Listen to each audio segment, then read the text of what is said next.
ఎన్నో ఏళ్లుగా ఊరిస్తున్న కమల్ రజనీ మల్టీస్టారర్ కు సంబంధించి రీసెంట్ గా అఫీషియల్ క్లారిటీ వచ్చింది. 4 దశాబ్దాల తర్వాత ఈ ఇద్దరు లెజెండ్ స్క్రీన్ షేర్ చేసుకోబోతున్నారు. ఎంతో మంది దర్శకుల పేర్లు తెర మీదకి వచ్చిన ఫైనల్ గా ఈ గోల్డెన్ ఛాన్స్ నెల్సన్ కు దక్కింది. ప్రెజెంట్ రజనీ హీరోగా జైలర్ 2 రూపొందిస్తున్న నెల్సన్ ఆ సినిమా పూర్తయిన వెంటనే ఈ అక్టోబర్లోనే మల్టీస్టారర్ ను పట్టాలెక్కించేందుకు ప్లాన్ చేస్తున్నారు. భారీ స్టార్ కాస్ట్ తో బిగ్ బడ్జెట్ తో తెరకెక్కుతున్న ఈ మల్టీస్టారర్ మూవీని రికార్డ్ టైంలో ఫినిష్ చేయాలని చూస్తున్నారు మేకర్స్. అన్ని అనుకున్నట్టుగా జరిగితే వచ్చే ఏడాది దీపావళికి ఈ సినిమాను ప్రేక్షకుల ముందుకు తీసుకువచ్చేందుకు ట్రై చేస్తున్నారు.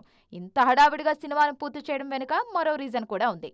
వచ్చే ఏడాది తమిళనాట ఎన్నికలు జరగనున్నాయి. కమల్ హాసన్ ఇప్పటికే ప్రత్యక్ష రాజకీయాల్లో ఉన్నారు. రాజకీయాల్లో లేకపోయినా ఎన్నికలు వచ్చిన ప్రతిసారి రజనీ ఎవరికి మద్దతు ఇవ్వబోతున్నారు అన్న చర్చ మాత్రం జరుగుతూనే ఉంటుంది. అందుకే ఎలక్షన్ హీట్ మొదలయ్యేసరికి ఇద్దరు హీరోల షూటింగ్ అంతా పూర్తి చేసేలా షెడ్యూల్స్ ప్లాన్ చేస్తున్నారు మేకర్స్. మరి ఈ ప్లానింగ్ ఎంతవరకు వర్కౌట్ అవుతుందో చూడాలి.